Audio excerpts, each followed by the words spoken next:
पिता परमेश्वर, आपके नाम की महिमा आज की सुबह हम करते हैं और हे पवित्र आत्मा हम आपका स्वागत करते हैं। अपने प्रभु यीशु मसीह को हम ऊंचे स्थान पर उनके सिंहासन पर देखकर उनकी स्तुति करते हैं। भजन का लिखने वाला कहता है, यहोवा के लिए एक नया गीत गाओ, हे सारी पृथ्वी के लोगों, यहोवा के लिए गाओ, यहोवा के लिए गाओ, उसके नाम को धन्य कहो और प्रत्येक दिन उसके किए हुए उद्धार का शुभ समाचार सुनाते जाओ। और भजनकार कहते हैं, पवित्रता से शोभायमान होकर यहोवा को दंडवत करो, हे सारी पृथ्वी के लोगों, उसके सामने कांपते रहो, डरते रहो, उनकी स्तुति करो, उनकी महिमा करो। और इसीलिए हम गीत गा रहे हैं, ऐ दुनिया के लोगों ऊंची आवाज करो, गाओ खुशी के गीत, उसका गुणगान करो।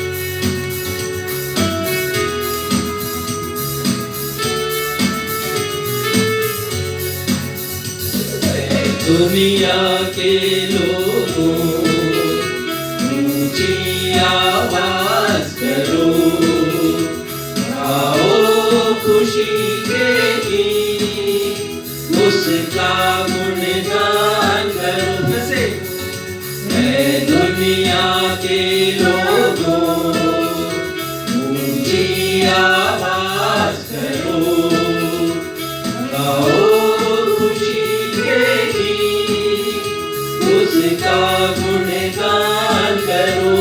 इबादत करो उसकी, इबादत करो, हालेलुया,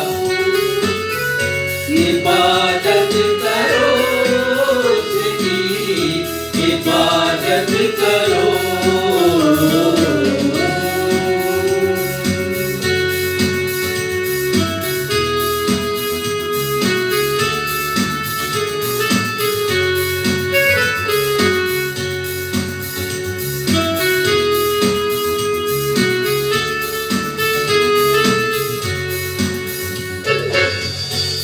याद रखो कि वही एक खुदा है, हमको ये जीवन उसी ने दिया है।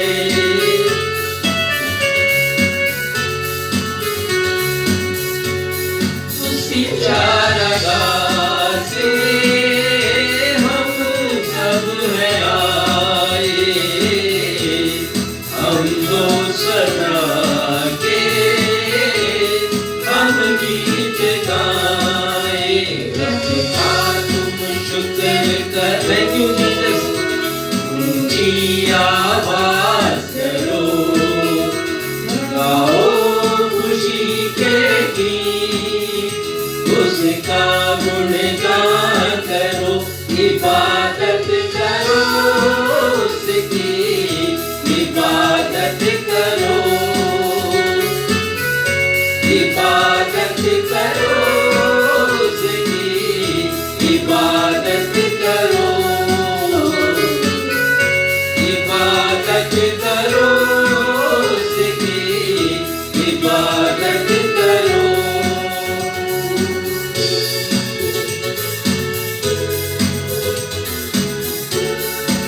नवजीवन इवेंटिकल चर्च की 45वीं ऑनलाइन आराधना में मैं क्षितिज मसीह आप सभी का हार्दिक स्वागत करता हूं।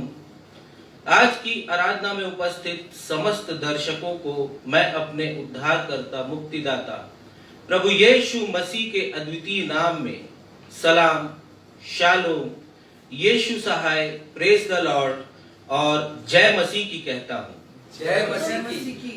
आइए आज की इस आराधना को हम परमेश्वर पिता, परमेश्वर पुत्र प्रभु यीशु मसीह और परमेश्वर पवित्र आत्मा के नाम से प्रारंभ करते हैं। आमीन, आमीन, आमीन। पिछले 2 रविवारों को हमने संदेशों के माध्यम से यह अच्छी तरह से समझ लिया कि इस पृथ्वी पर हम जैसा जीवन व्यतीत करेंगे वैसा ही जीवन हम मृत्यु के पश्चात पाएंगे। हमने देखा लाजर जिसने इस पृथ्वी पर अभागा जीवन जो दुख से परिपूर्ण था ऐसा जीवन बिताया और मृत्यु के पश्चात वह परमेश्वर की समीपी में सुख और शांति का जीवन उसने पाया। और दूसरी तरफ हमने देखा कि वह धनवान व्यक्ति जिसने विलासिता से परिपूर्ण मौज मस्ती में आनंद पूर्वक जीवन बिताया उसने मृत्यु के पश्चात नरक में पीड़ा और यातना से परिपूर्ण अभागा जीवन प्राप्त किया। प्रिय भाई और बहनों, बाइबल कहती है मनुष्य जैसा इस पृथ्वी पर बोएगा वैसी फसल वह काटेगा। बाइबल यह भी कहती है कि मनुष्य का एक बार जन्म के बाद मृत्यु और मृत्यु के पश्चात न्याय का होना अवश्य है।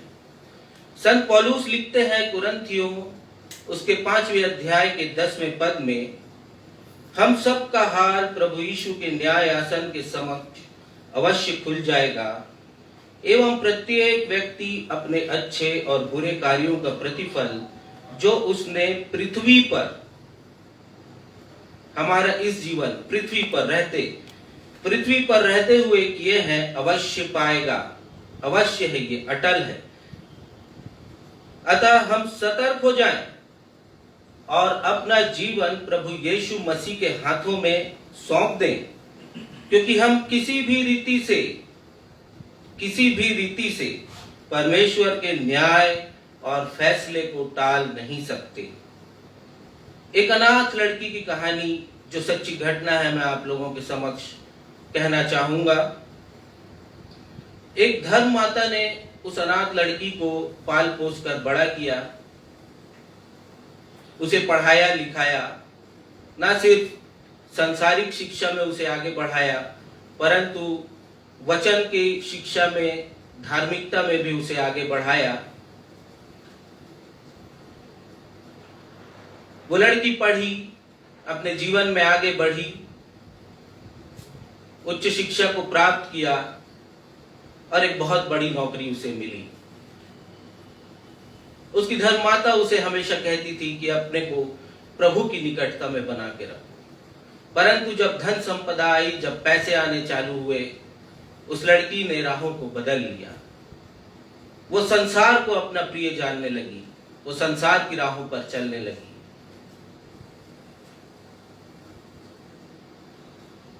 उसने धार्मिकता को छोड़ दिया और अपनी धर्म माता की बातों को दरकिनार किया। वो ये सब भूल कर ऐशो आराम की जिंदगी बिताने लगी। और एक बार ऐसा हुआ कि वह बहुत बीमार हो गई और इतनी बीमार हो गई कि मृत्यु की शैया पर आ गई। इसी दरमियान एक रात सोते समय वह अचानक नींद से जाग उठी और डरते हुए और घबराते हुए उसने अपनी धर्म माता को बताया कि कोई उसे स्वप्न में बार बार कह रहा है कि उठो और दानियल नबी की पुस्तक में से 5वां अध्याय और उसके पद संख्या 27 को पढ़ो। उसकी धर्ममाता ने उसे बाइबल खोलकर पढ़ाया, उसके लिए पढ़ा और उसे सुनाया। तू तराजू में तौली तो गई है और हल्की पाई गई है। जब उसने यह सुना तो वह फफक कर रोने लगी और प्रभु यीशु से अपने पापों की क्षमा मांगी, पश्चाताप किया। हृदय की गहराई से उसने अपने पापों को दरकिनार किया और निश्चयता को अपने हृदय में प्राप्त किया। अब उसने यह समझ लिया कि उसे मृत्यु के पश्चात परमेश्वर के न्याय आसन के समक्ष खड़ा होना है, क्योंकि न्याय का तराजू केवल और केवल प्रभु यीशु मसीह के हाथों में है। प्रश्न यह खड़ा होता है, क्या मैं और आप परमेश्वर के न्याय आसन का सामना करने को तैयार हैं? आज हमारे पास्टर साहब इसी विषय पर संदेश प्रस्तुत करेंगे। आइए इस समय हम एक गीत गाएं जिसके शब्द कहते हैं कि हमारी हर एक सांस और हृदय की धड़कन प्रभु की अमानत है, उसकी मेहरबानी है। हम इस जीवन को संभाल कर रखें, क्योंकि इस जीवन का लेखा जोखा हमें परमेश्वर को देना है। इस गीत के बोल है, अल्फाज है कम, आंखें मेरी नम, ख्यालों में तेरे काम बेशुमार। कैसे मैं कह सकूं, कैसे बयां करूं, तेरा प्यार जो है बेइंतहा।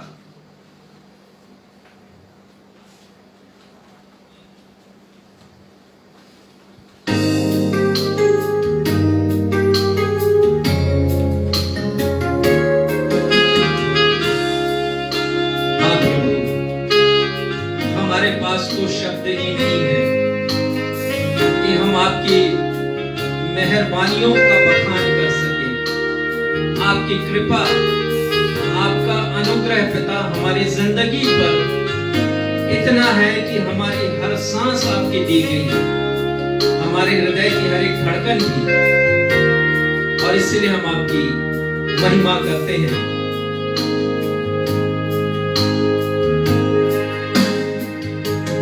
अल्फाज है कम, आंखें मेरी नम, ख्यालों में तेरे काम बेशुमार। कैसे मैं कह सकूं, कैसे बयां करूं, तेरा प्यार जो है बेइंतहा। अल्फाज है कम, आंखें मेरी नम, ख्यालों में तेरे काम बेशुमार। कैसे मैं कह सकूं, कैसे बयां करूं, तेरा प्यार जो है बेइंतहा। मेरी हर सांस तेरे नाम से मसीहा है जुड़ी, मेरी इस जिंदगी की हर खुशी मेहरबानी है तेरी। मेरी हर सांस तेरे नाम से मसीहा है जुड़ी, मेरी इस जिंदगी की हर खुशी मेहरबानी है तेरी। हाँ प्रभु, मेहरबानी है तेरी, मेहरबानी है तेरी, मेहरबानी है तेरी।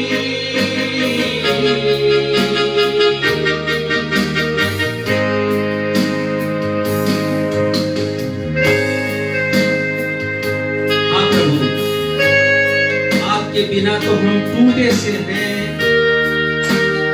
हम बिखरे से हैं, एक वृक्ष के शाखा से टूटते हुए पत्ती के समान है। पिता, ये आपका कर्म हमारी जिंदगी के ऊपर हुआ है और आप हमारे जीने की वजह है प्रभु।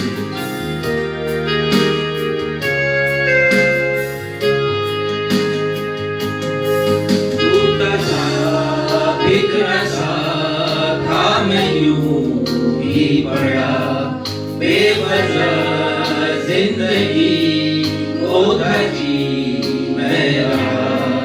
टूटा सा बिखरा सा था मैं यूं ही पड़ा, बेवजह जिंदगी को धजी मैं रहा। तेरा करम तुझ पर हुआ है, तू मेरे जीने की वजह है। तेरा करम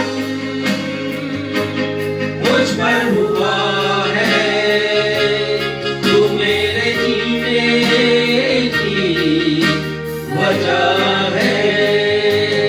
मेरी हर सांस तेरे नाम से मसीहा है जुड़ी, मेरी इस जिंदगी की हर खुशी मेहरबानी है तेरी।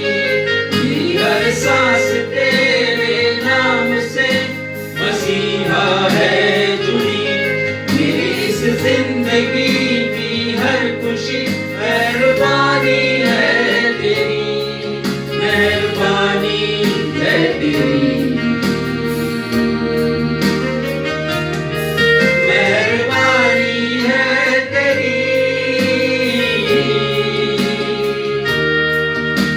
मेहरबानी है तेरी।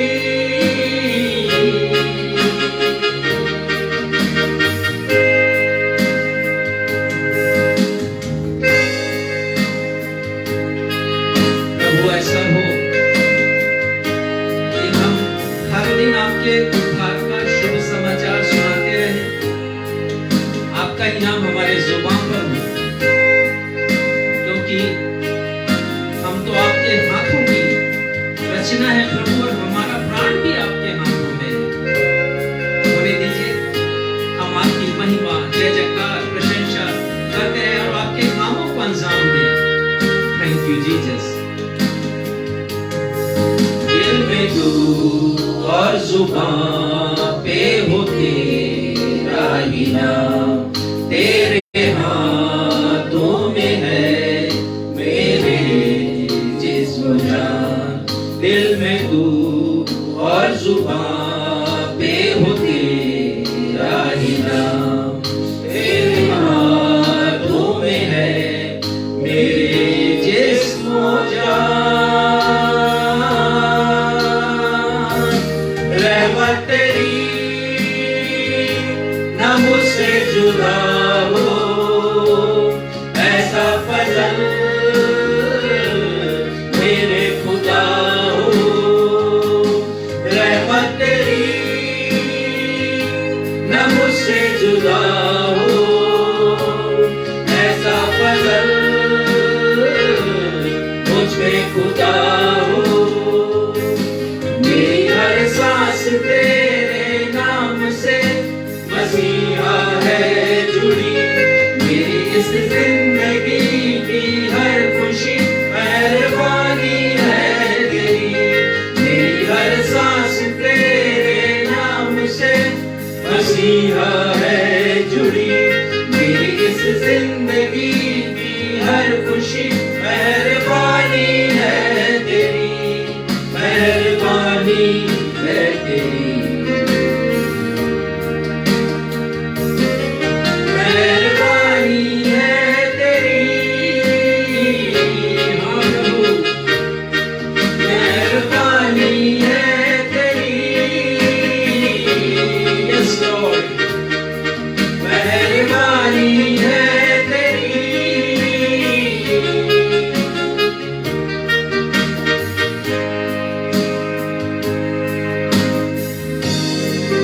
हम इसी स्थिति में अपने अपने स्थानों पर खड़े रहेंगे और उत्तरवादी पाठ के लिए निकाल लेंगे भजन संहिता उसका 101 अध्याय पद 1 से पद 8 तक। भजन संहिता 101 पद 1 से पद 8, और इसे पढ़ने में हमारी अगुवाई भाई सक्षम मसीह करेंगे।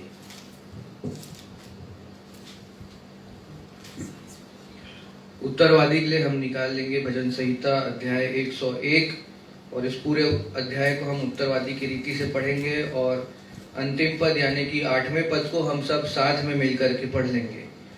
भजन संहिता 101।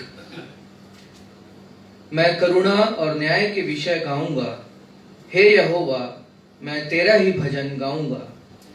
मैं बुद्धिमानी से खरे मार्ग में चलूंगा, तू मेरे पास कब आएगा? मैं अपने घर में मन की खराई के साथ चलूंगा।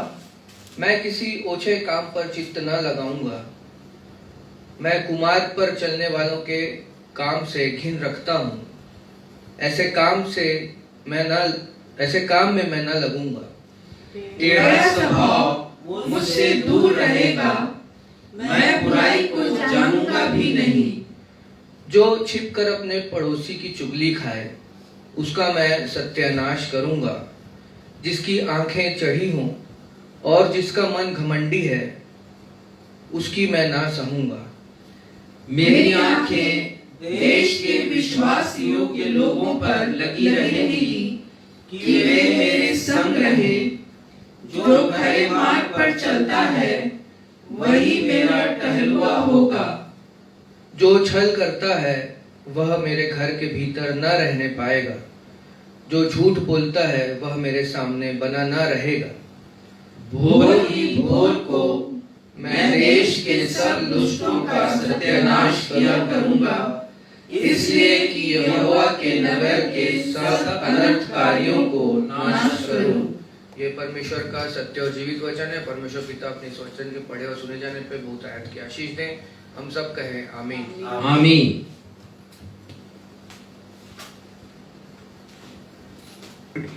अब समय होगा कि हम अपने पास्टर इंचार्ज रेवरेंड राजेश मसीह से सूचनाएं सुन लेंगे।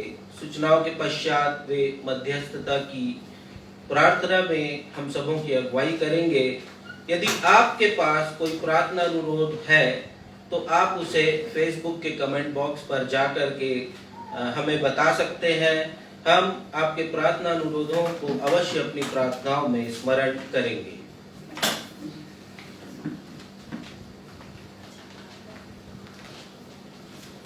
आप सबों को जय मसीह की। जय मसीह। नवजीवन इवेंजलिकल चर्च बिलासपुर की 45वीं ऑनलाइन संडे सर्विस में मैं आप सभी का स्वागत करता हूं।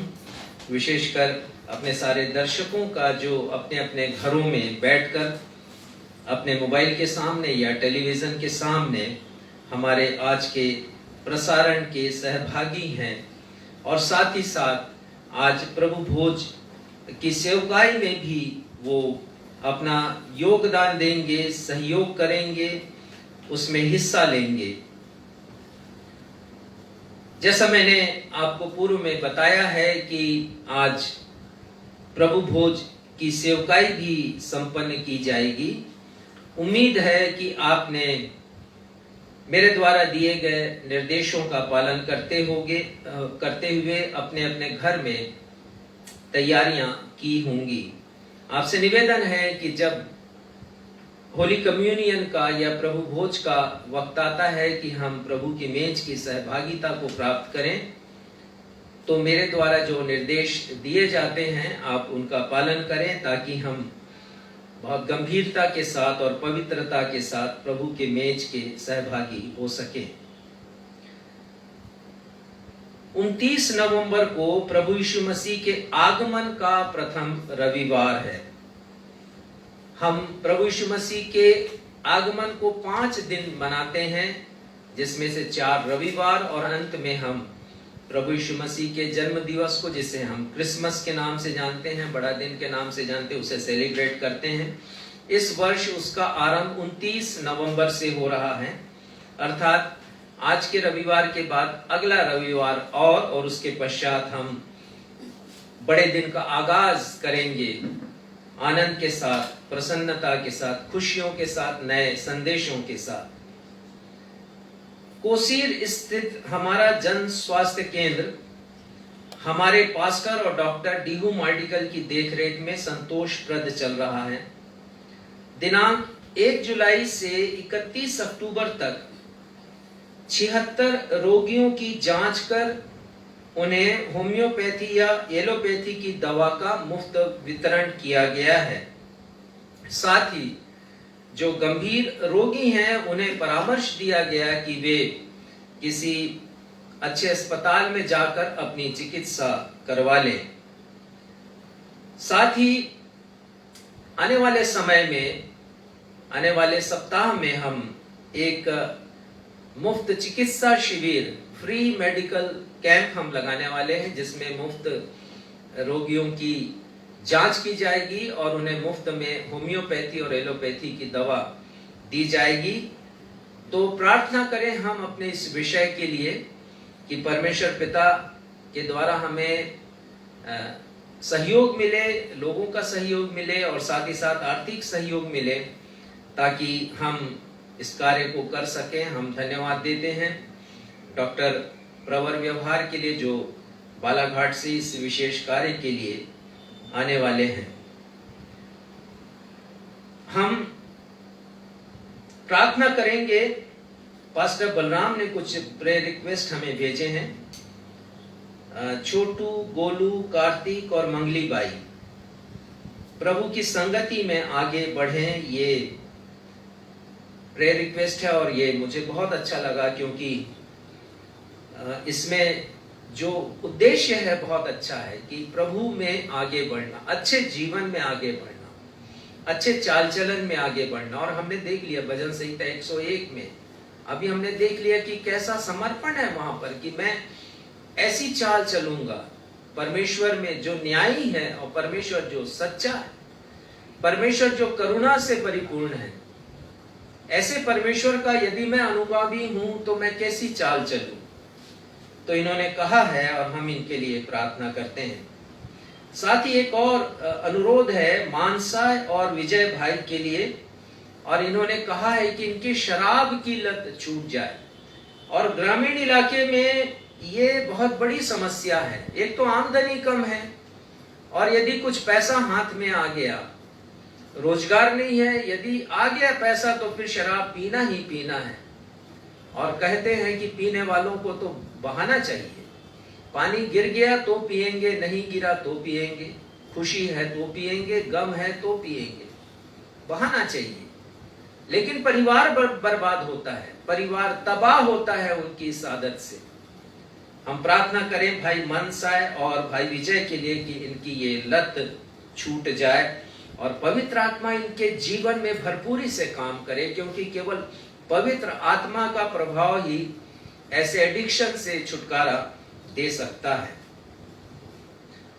प्रार्थना रिक्वेस्ट है मिसेस अंबिका मसीह को हम अपनी प्रार्थनाओं में स्मरण करते हैं। उनका स्वास्थ्य एक इन्फेक्शन के कारण अभी ठीक नहीं है। परमेश्वर पिता पूर्ण रूप से उन्हें चंगाई प्रदान करे। धन्यवाद के बहुत से विषय हैं, मैं शीघ्रता से उन्हें पढ़ूंगा। मिसेस एनी लाल जो बैंक ऑफिसर हैं, कोरोना पॉजिटिव थी, परंतु प्रभु ने उन्हें चंगाई प्रदान की है। और साथ ही साथ उन्होंने अनुरोध किया है कि परिवार सुरक्षित रहे इस इन्फेक्शन से, तो हम प्रार्थना करते हैं प्रभु से। भाई योगेश आनंद एवं भाई सुरेश हंटर के परिवार की ओर से संडे ऑफरिंग के रूप में हमें भेंटें प्राप्त हुई है। दोनों परिवारों को हम हृदय से धन्यवाद देते हैं, क्योंकि हमारे अनेक भाई बहन, उनका परिवार, जब हम यहाँ भेंट लेते हैं तो वे भी घर में एकत्रित करते हैं और हमें फिर वो ला करके प्रदान करते हैं। परमेश्वर पिता उनमें से प्रत्येक को अपनी आशीषें प्रदान करे। और यदि आप भी ऐसी भेंट अर्पित करते हैं प्रभु को, क्योंकि परमेश्वर के वचन में लिखा है कि जब कभी हम परमेश्वर के पास जाएं तो छूछे हाथ ना जाएं। हम अपनी सामर्थ्य के अनुसार और प्रसन्नता से, हर्ष के साथ परमेश्वर को अपनी भेंटें अर्पित करें। डॉक्टर योगिता आनंद की ओर से भी धन्यवादी भेंट हमें प्राप्त हुई है, प्रभु उन्हें आशीष दे। श्रीमती ईडी तिनिस की ओर से कोविड-19 बीमारी से चंगाई के उपरांत धन्यवादी की भेंट हमें प्राप्त हुई। परमेश्वर को धन्यवाद देते हैं उन्हें निरोगी बनाए रखने के लिए। एक बहन ने अपनी धन्यवादी हृदय के साथ गुप्त भेंट हमें अर्पित की है। परमेश्वर पिता उन्हें अदृश्य रूप से अपनी आशीषें प्रदान करें। भाई कमल पटेल, जिनके लिए हम प्रार्थना कर रहे थे, जिनकी लीवर में समस्या थी, उन्होंने मुझे सूचित किया कि प्रार्थना के द्वारा चंगाई मिली है। परमेश्वर पिता को हम धन्यवाद देते हैं। भाई प्रेम हंटर जो भाई सुरेश हंटर के भाई हैं, उन्हें भी चंगाई मिली है, लेकिन वो आंशिक चंगाई है। हम प्रार्थना करते हैं कि परमेश्वर पिता उन्हें पूर्ण चंगाई प्रदान करें, उनके जीवन में आश्चर्य कर्म करें। और इसके लिए निरंतर प्रार्थना की आवश्यकता है। कृपया आप नाम नोट कर लें। भाई प्रेम हंटर। बेटे अर्पित हंटर ने बीटेक की परीक्षा में 80% मार्क्स पाए हैं। परमेश्वर पिता को हम धन्यवाद देते हैं उनके इस अच्छे रिजल्ट के लिए। और उनका एडमिशन एमबीए के लिए गोवा के एक इंस्टीट्यूट में हुआ है। परमेश्वर पिता आगे भी उनकी सहायता करते रहे, एमबीए नहीं एमटेक के लिए। बहन रीता गायकवाड़ ने वर्ल्ड रिकॉर्ड बनाया है। मैक्सिमम वेबिनार किए हैं 1 महीने में। और हम धन्यवाद देते हैं परमेश्वर को उनकी इस बड़ी उपलब्धि के लिए। उनके बेटे प्रतीक गायकवाड़ ने भी एक वर्ल्ड रिकॉर्ड बनाया है, जिसे वर्ल्ड रिकॉर्ड की किताब में लिखा गया है। उन्होंने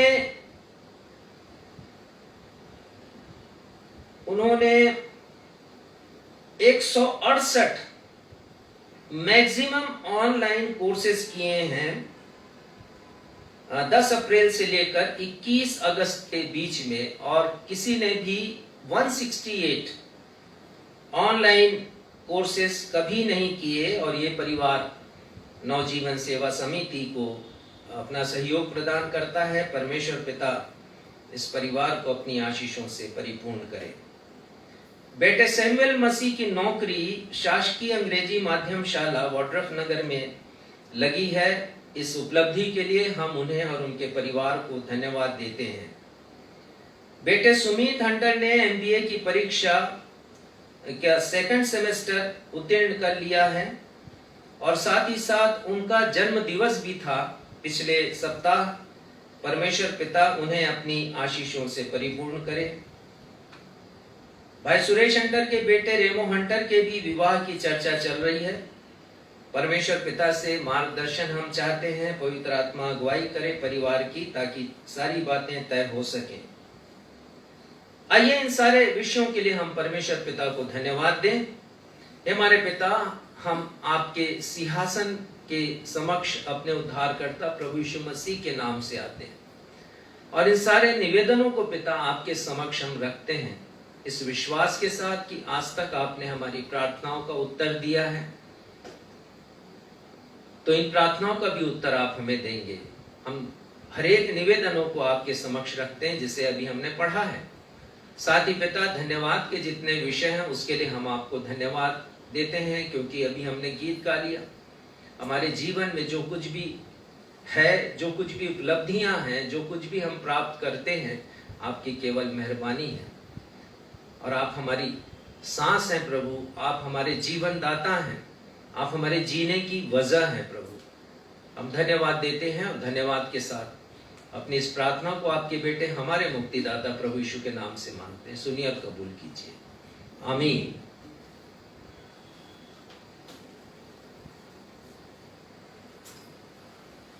प्रभु भोज की सेवकाई के लिए हम अपने हृदयों को तैयार करेंगे, और इस समय हम गीत गा लेंगे जो क्रूस पे कुर्बान है वो मेरा मसीह है। आप में से बहुतों को ये गीत आता है। हमारे साथ इस गीत में शामिल होइए और प्रभु को अपने हृदय में स्थान दीजिए। उस क्रूस को याद कीजिए जिसमें उन्होंने अपने रक्त को बहाया ताकि आपका और मेरा उद्धार हो सके।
मेज की सहभागिता में हम सब आगे बढ़ेंगे, और आप सबों से निवेदन है जो अपने घर में रहते हुए प्रभु की मेज की सहभागिता को प्राप्त करना चाहते हैं।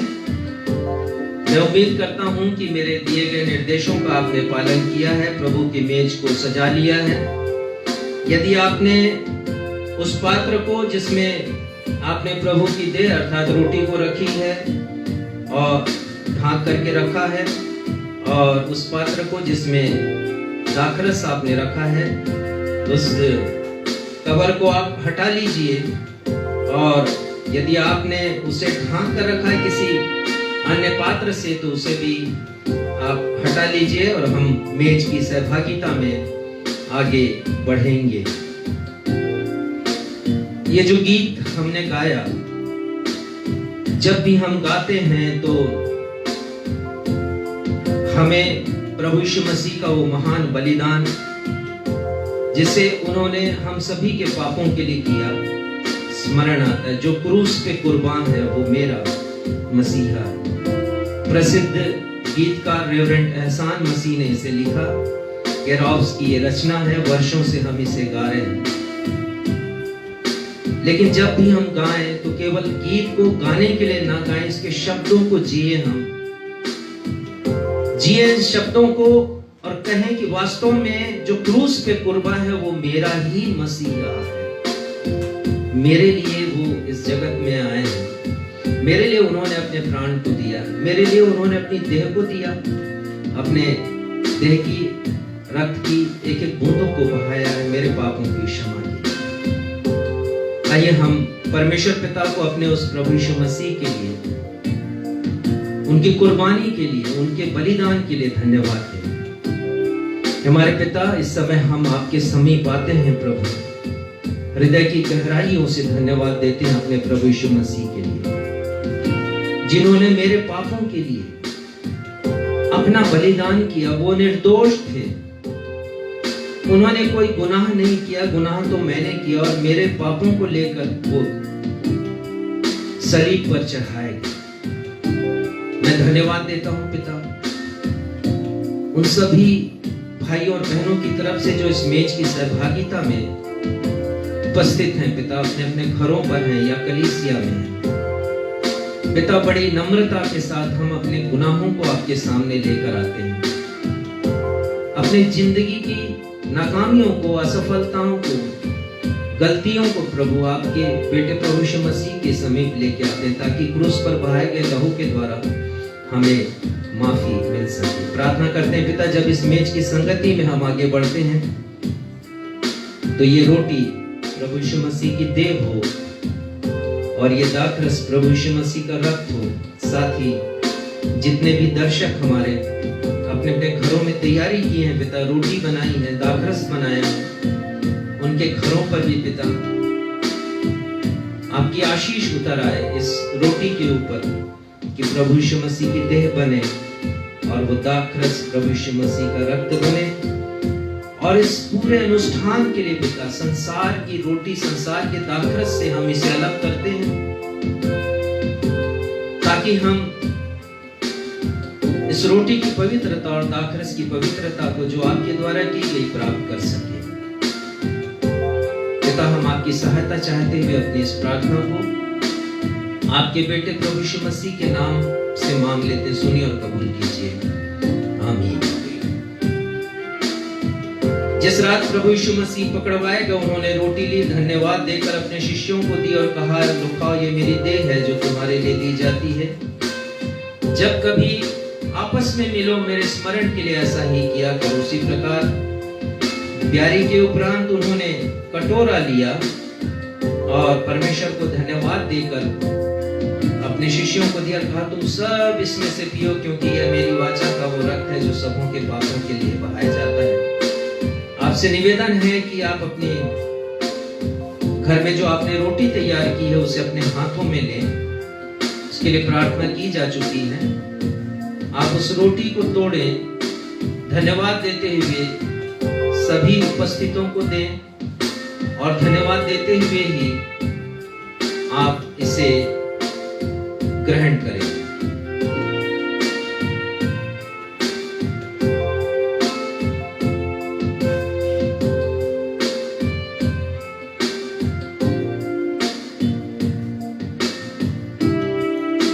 यदि आपने रोटी ग्रहण कर ली है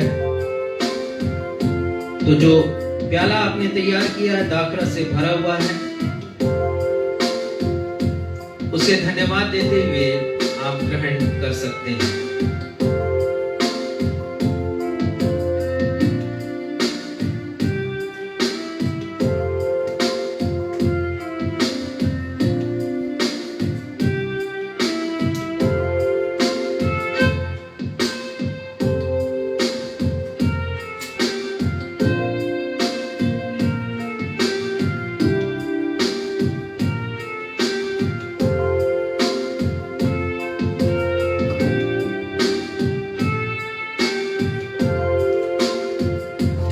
इस दुनिया में ले आए मेरे ही गुनाह उसको, मेरे ही गुनाह उसको, ये जुल्म और सितम उस पर मैंने ही कराया है, जो क्रूस पे कुर्बान है, वो मेरा मसीहा है। हर जख्म जो उसका है, वो मेरे गुनाह का है, वो मेरे गुनाह का है।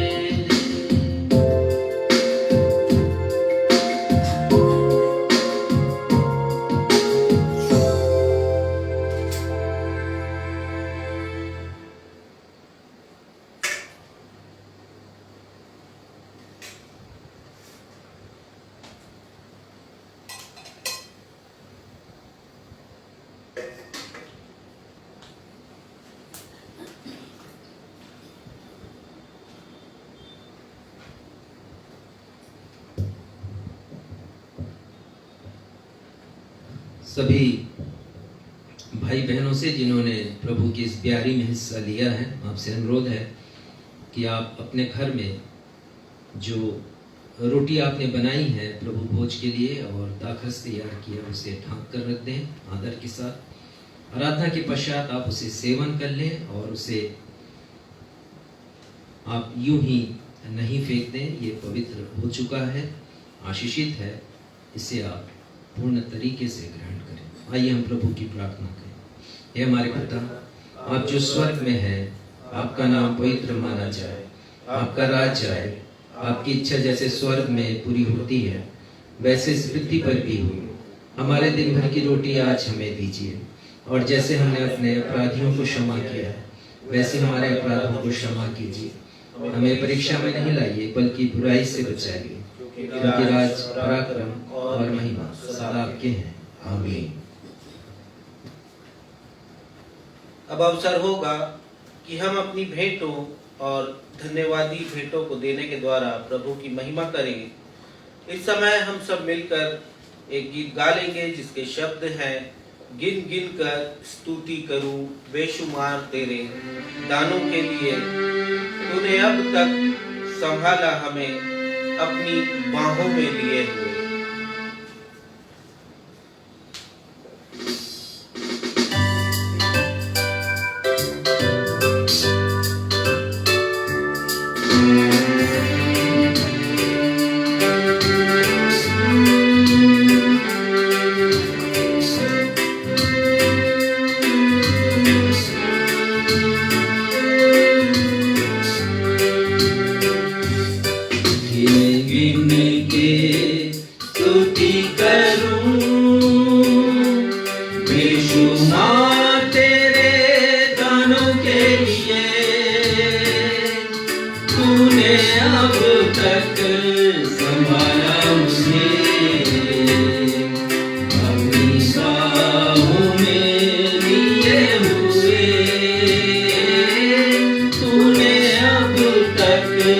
संभाला मुझे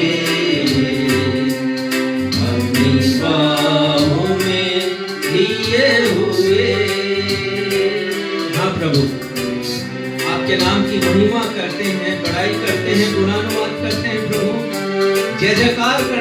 स्तुति करते हैं। उन हर एक दानों के लिए, वरदानों के लिए जैसे आपने बेपरिमाण हम पर बरसाई है, हमें संभाला है अपनी बाहों में लिए हुए।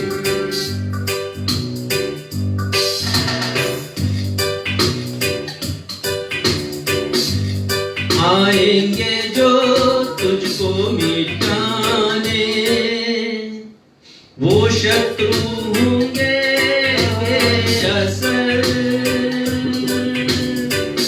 आएंगे जो मुझको मिटाने, शत्रु होंगे बेअसर।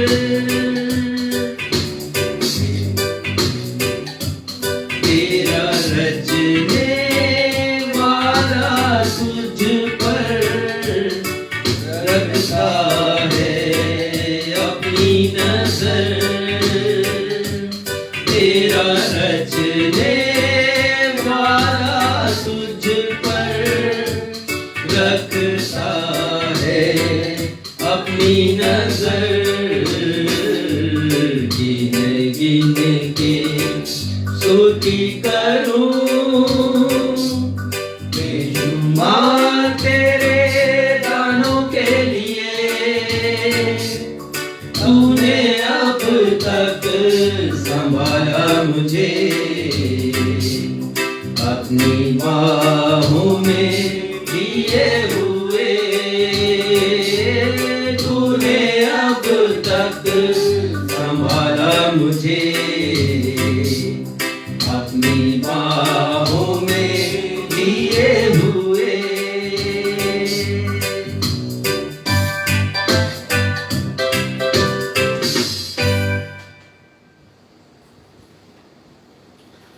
आइए इन भेंटों को परमेश्वर पिता के चरणों में अर्पित करेंगे। हम सब प्रार्थना में जाएंगे।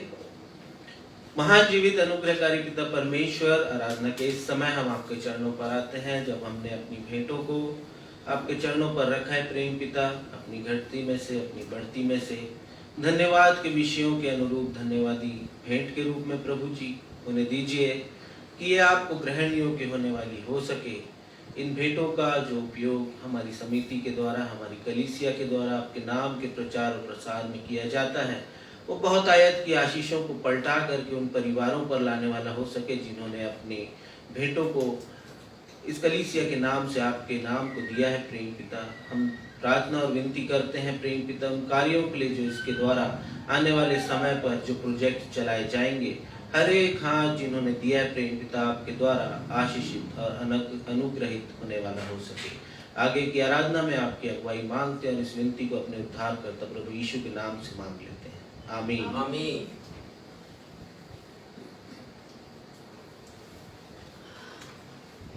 समय होगा पवित्र शास्त्रों से पाठों के पठन का।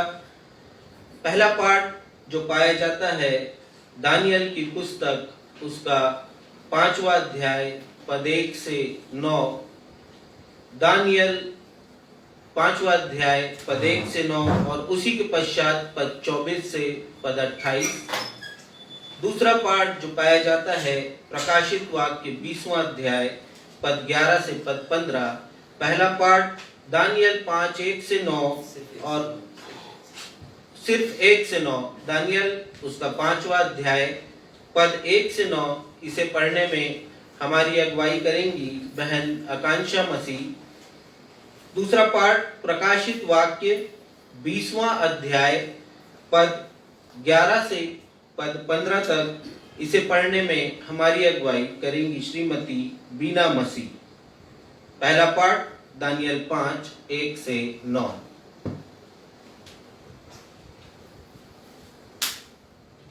Praise the Lord. Praise the Lord. मैं आप लोगों के सामने पढ़ लूंगी दानियल अध्याय 5 उसके पद 1 से लेकर 9 तक।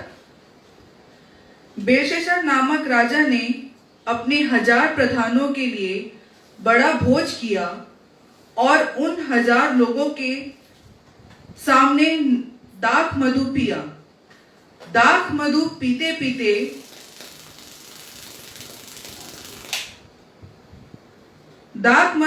पीते बेलशस्सर ने आज्ञा दी कि सोने चांदी के जो पात्र उसके पिता नबूकदनेस्सर ने यरूशलेम के मंदिर में से निकाले थे, उन्हें लाया जाए कि राजा अपने प्रधानों और रानियों और रखेलियों समेत उनमें पिए। तब जो सोने के पात्र यरूशलेम में परमेश्वर के भवन के मंदिर में से निकाले गए थे, वे लाए गए और राजा अपने प्रधानों और रानियों और रखेलियों समेत उनमें पीने लगा। वे दाख मधु पी पीकर सोने चांदी पीतल लोहे काठ और पत्थर के देवताओं की स्तुति कर ही रहे थे कि उसी घड़ी मनुष्य के हाथ की सी कई उंगलियां निकालकर दीवट के सामने राजमंदिर की दीवार के चूने पर कुछ लिखने लगी, और हाथ का जो भाग लिख रहा था वह राजा को दिखाई पड़ा। उसे देखकर राजा भयभीत हो गया और वह मन ही मन घबरा गया, और उसकी कमर के जोड़ ढीले पड़ गए और कांपते कांपते उसके घुटने एक दूसरे से टकराने लगे। तब राजा ने ऊंचे शब्द से पुकार कर तांत्रियों, कसदियों और अन्य भावी बताने वालों को हाजिर करवाने की आज्ञा दी। जब बेबीलोन के पंडित पास आए, तब राजा उनसे कहने लगा, जो कोई वह लिखा हुआ पढ़कर उसका अर्थ मुझे समझाए, उसे बैजनी रंग का वस्त्र और उसके गले में सोने की कंठमाला पहनाई जाएगी, और मेरे राज्य में तीसरा वही प्रभुता करेगा। तब राजा के सब पंडित लोग भीतर आए, परंतु उस लिखे हुए को ना पढ़ सके और ना राजा को उसका अर्थ समझा सके। इस पर बेलशस्सर राजा बहुत घबरा गया और भयातुर हो गया, और उसके प्रधान भी बहुत व्याकुल हो गए। परमेश्वर अपने पढ़े हुए वचन पर आशीष दे। हम सब कहें आमीन। आमीन।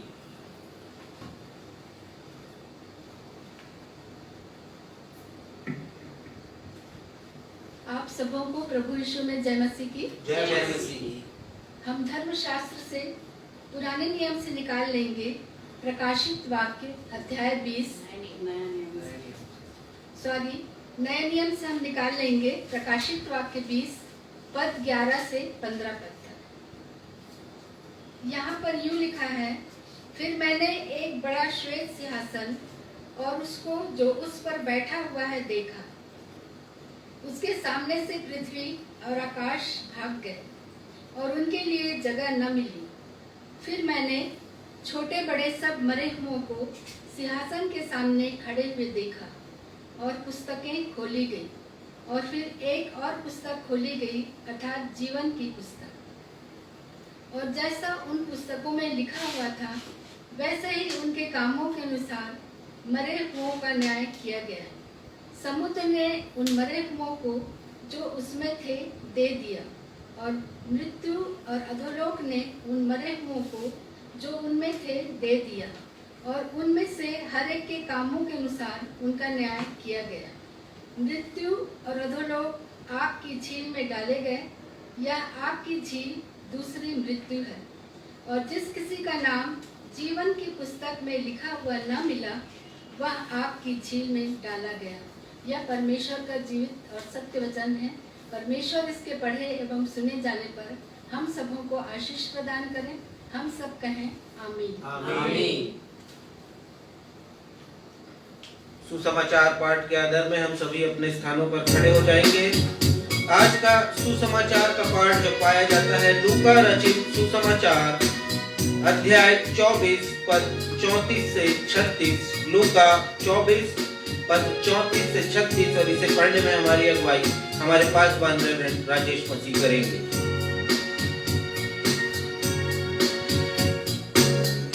वचन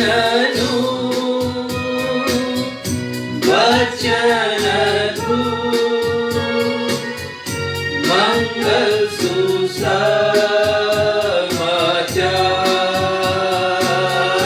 वचन वचन दो, मंगल सुसमाचार।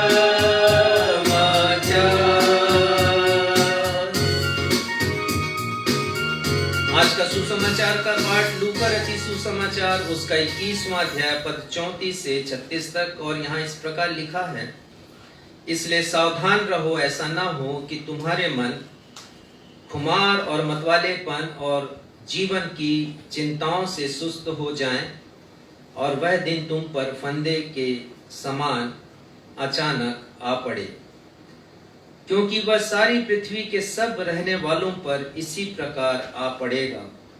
इसलिए जागते रहो और हर समय प्रार्थना करते रहो कि तुम इन सब आने वाली घटनाओं से बचने और मनुष्य के पुत्र के सामने खड़े होने के योग्य बनो। ये प्रभु यीशु ख्रिस्ट का सुसमाचार है। हे प्रभु यीशु ख्रिस्ट, आपके नाम की महिमा हो, हम सब कहें आमीन। आमीन। अब सभी अपना स्थान ग्रहण कर सकते हैं।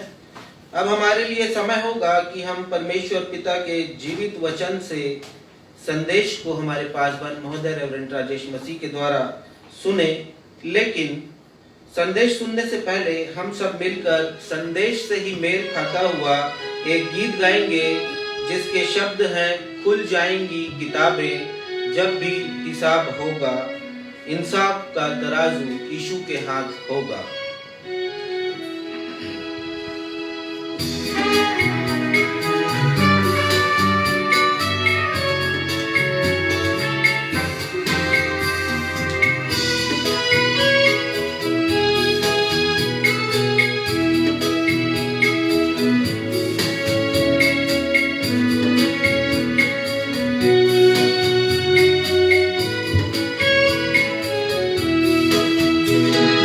खुल जाएंगी किताबें जब भी हिसाब होगा, इंसाफ का तराजू यीशु के हाथ होगा। खुल जाएंगी किताबें। जो भी तू कर रहा है यीशु वह देखता है। कितनी अच्छी ये पंक्ति है हम सबों के लिए। और आगे लिखते हैं इसके गीतकार, हर पल का तुझको इंसान देना हिसाब होगा।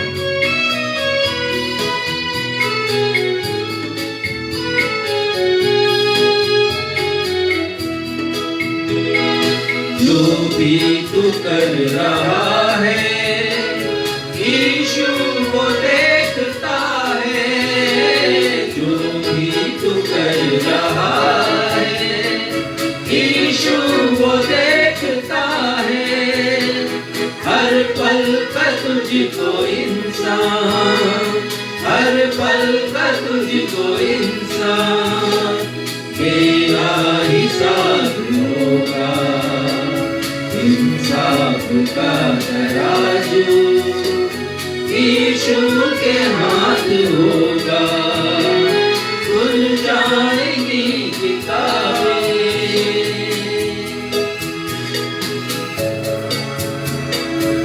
क्या मैं और आप परमेश्वर के न्याय का सामना करने के लिए तैयार हैं? Are you ready to face the judgment of God? आज संदेश में हमारे पासवान महोदय हमें इन्हीं बातों से अवगत कराएंगे।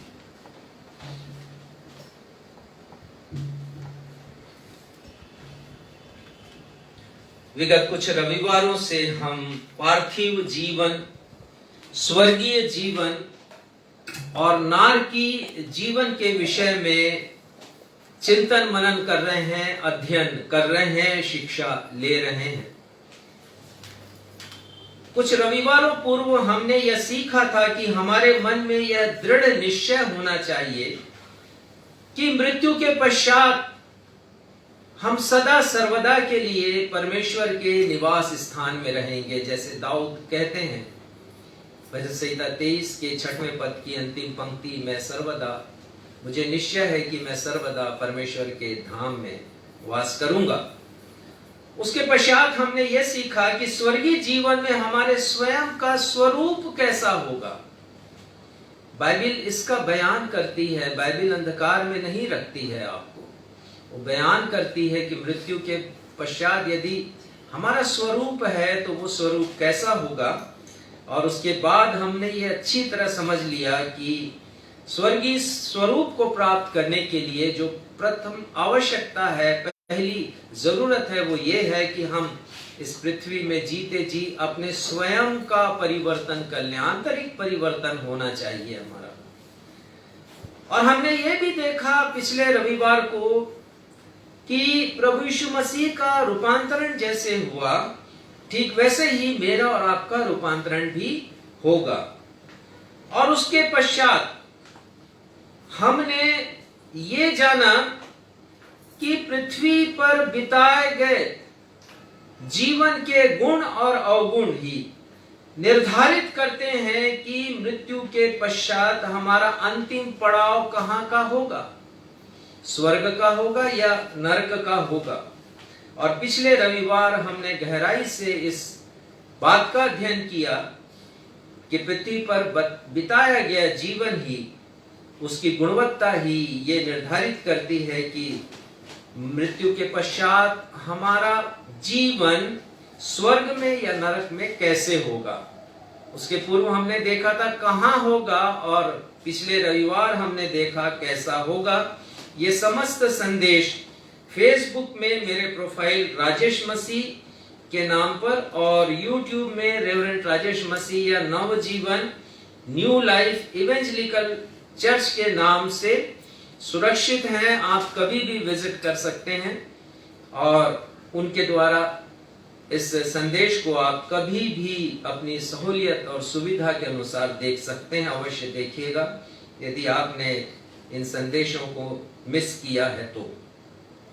आज जिस विषय के ऊपर हम मनन और चिंतन करेंगे, जैसा क्षितिज ने आपको बतलाया, क्या मैं और आप परमेश्वर के न्याय का सामना करने के लिए तैयार हैं?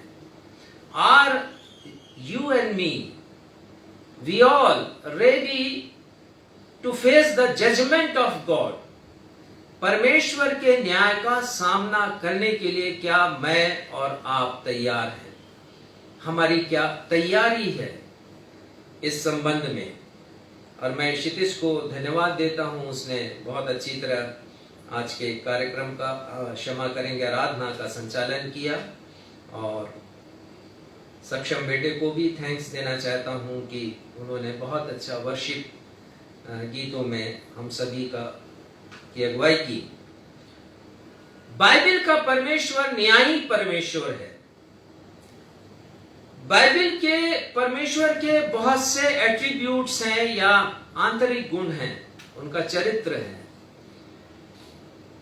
लेकिन उनमें से जो 4 प्रमुख है मैं बताना चाहूंगा। हम जानते हैं गॉड इज होली, परमेश्वर पवित्र है। और हम जानते हैं कि गॉड इज लव, परमेश्वर प्रेमी परमेश्वर है।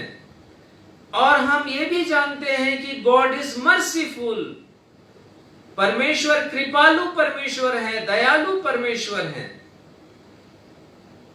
लेकिन बाइबिल ये भी कहती है कि परमेश्वर न्यायी परमेश्वर भी है। God is just.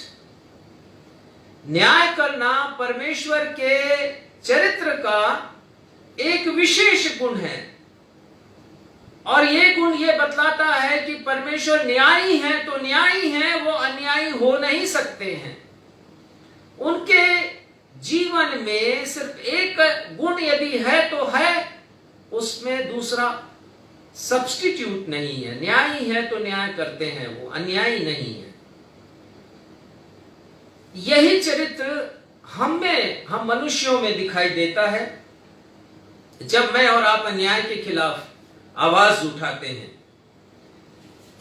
लेकिन अन्याय के खिलाफ, अन्याय के विरोध में आवाज उठाना तब न्याय संगत होता है जब हमने स्वयं अन्याय ना किया हो। और बहुधा ऐसा होता नहीं है, क्योंकि मानवीय स्वभाव है, हम अपने लिए तो न्याय चाहते हैं लेकिन हम दूसरों के साथ अन्याय करते हैं। लेकिन जो बुनियादी स्वभाव है परमेश्वर ने जो डाला है,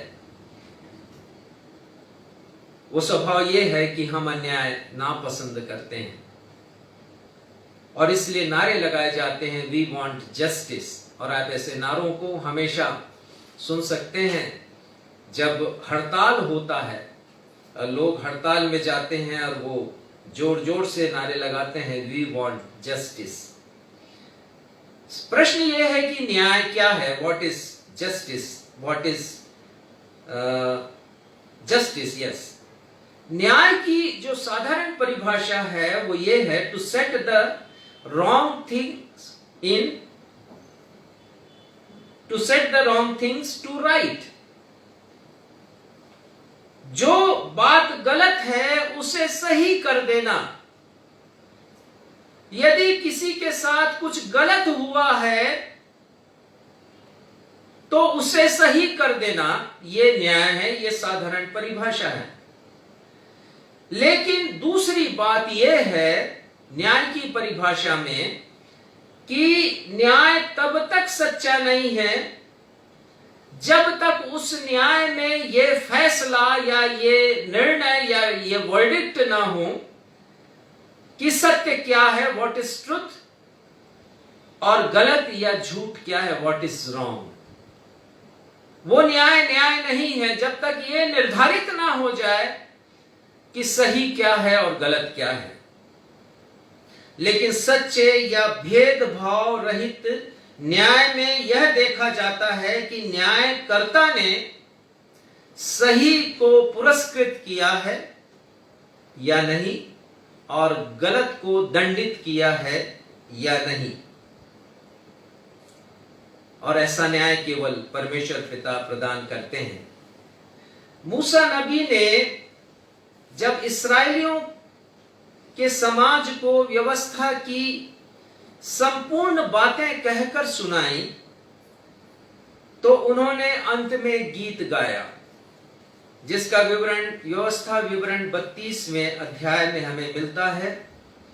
और पद 1 में लिखा है कि मूसा नबी गाकर कहते हैं, हे आकाश कान लगा कि मैं बोलूं, और हे पृथ्वी मेरे मुंह की बातें सुन। क्या सुनाना चाहते हैं संत नबी मूसा? क्या कहना चाहते हैं वो आकाश से कि वो भी सुने और पृथ्वी से कि वो भी सुने? और यदि आप पद 4 को पढ़ेंगे और बड़े ध्यान से पढ़ेंगे तो पता चलेगा कि मूसा नबी वहां पर परमेश्वर पिता के 7 गुणों का वर्णन करते हैं। वो कहते हैं कि परमेश्वर चट्टान है, अर्थात वो अटल हैं, वो हिलते, उन्हें कोई हिला नहीं सकता उनकी इच्छाओं से, उनकी योजनाओं से। वो लिखते हैं उनका कार्य खराई से होता है, वो परफेक्ट हैं, वो सिद्ध हैं। वो लिखते हैं कि वो सत्य ईश्वर है। चौथी बात वो कहते हैं कि उनमें कुटिलता नहीं है। 5वीं बात कहते हैं वो धर्मी परमेश्वर हैं। 6वीं बात वो कहते हैं वो सीधे हैं।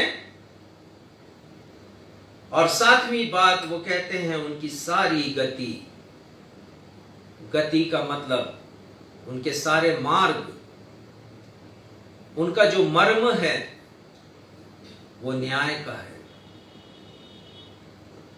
परमेश्वर का मार्ग, परमेश्वर के वेज, उनका तरीका न्याय का तरीका है।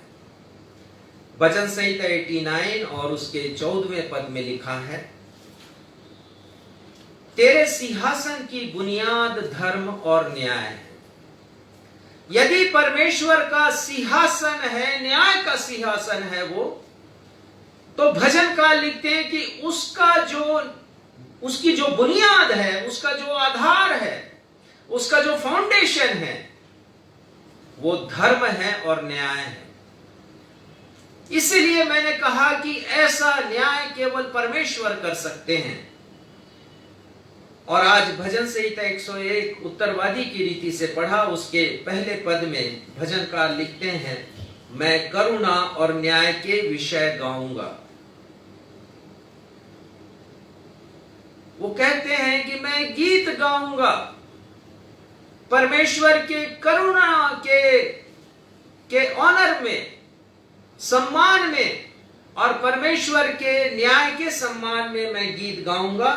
और वो लिखते हैं कि मैं केवल तेरा ही भजन गाऊंगा। परमेश्वर न्यायी परमेश्वर है। बाइबल में परमेश्वर ने अपने न्यायी स्वभाव, अब न्यायी स्वभाव में जैसे मैंने बताया कि उसमें न्याय भी है और दंड भी, ऐसे स्वभाव को परमेश्वर ने अनेकों बार प्रकट किया है। और हम सब परमेश्वर के न्याय को और दंड को जानते हैं। अदन की वाटिका में हम पढ़ते हैं कि आदम और हवा पर परमेश्वर ने अपने न्याय को प्रकट किया और उन्हें दंडित किया जब उन्होंने पाप किया। फिर हम आगे पढ़ते हैं कि कैन के ऊपर भी परमेश्वर ने अपने न्याय को और दंड को प्रकट किया। नूह के समय के लोगों की जब बुराइयां बढ़ गई तो परमेश्वर ने अपने न्याय को और दंड को प्रकट किया।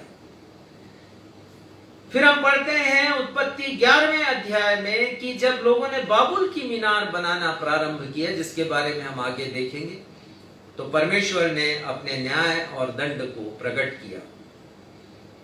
परमेश्वर ने सदोम और अमोरा के लोगों के ऊपर जब उनकी दुष्टता बढ़ गई और आकाश तक पहुंचने लगी दुष्टता, तब परमेश्वर ने अपने न्याय को और दंड को प्रकट किया। परमेश्वर का न्याय और दंड हर एक मनुष्य के लिए है। यदि वो राजा के लिए है तो रंक के लिए भी है, अमीर के लिए है तो फकीर के लिए भी है। और इसीलिए परमेश्वर ने राजा दाऊद को नहीं छोड़ा। जब उसने पाप किया तो परमेश्वर ने अपने न्याय को प्रकट किया नातान नबी के द्वारा और दाऊद को दंडित किया। इस्राएलियों की अनाज्ञाकारिता के ऊपर परमेश्वर ने पूरे इस्राएलियों के समाज को दंडित किया, बंधुआई में भेज दिया, उन्हें बंदी बना दिया, परमेश्वर ने गुलाम बना दिया। और आज के पाठ में दानियल के 5वें अध्याय में हम एक साम्राज्य के बारे में पढ़ते हैं, बेबीलोन का साम्राज्य। और उसका राजा है, सम्राट है, वो आधी दुनिया के ऊपर वो शासन करता है। बेलशस्सर नाम है उसका। उसके ऊपर परमेश्वर ने अपने न्याय को और दंड को प्रकट किया है। और हम जो विचार कर रहे हैं विषय की, क्या मैं और आप, हम भी कभी नहीं छूटेंगे परमेश्वर के न्याय से और दंड से। यदि हमने गुनाह किए हैं, पाप किए हैं, जिनकी क्षमा हमने नहीं मांगी है परमेश्वर से, तो जरूर दंडित होंगे। ये तो उनका स्वभाव है। मैंने आपको बताया, सच्चे न्यायी का स्वभाव होना चाहिए। वो भेदभाव नहीं करते, पक्षपात नहीं करते। लेकिन यदि मैंने अच्छा काम किया, आपने अच्छा काम किया, तो हम पुरस्कृत भी होंगे। परमेश्वर ने बेलशस्सर को नहीं छोड़ा। बेलशस्सर के दादा नबूकदनेस्सर नाम उनका, नबूकदनेस्सर ने परमेश्वर के इस न्याय के स्वभाव को समझा है, जिसका बहुत अच्छी तरह वर्णन दानियल नबी अपनी किताब के 4थे अध्याय के अंतिम पद में करते हैं। और दानियल नबी वहां पर लिखते हैं नबूकदनेस्सर के उस एक्सेप्टेंस को लिखते हैं। वहां पर पढ़िएगा 37वां पद।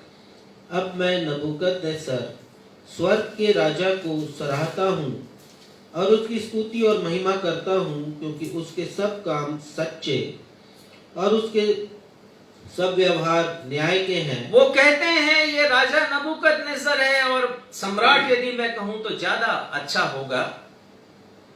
और वो बेलशस्सर के दादा है। वो अनेक बार पिता आया है जरूर संबोधन उनका, लेकिन इसकी भी व्याख्या मैं करूंगा।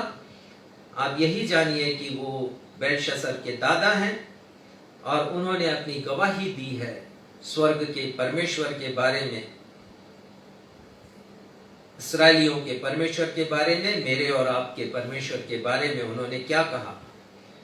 मैं स्वर्ग के राजा को सराहता हूं और उनकी स्तुति और महिमा करता हूं, क्योंकि उनके सब काम सच्चे और उनका सब व्यवहार अर्थात उनका चरित्र, उनका आचरण न्याय का है।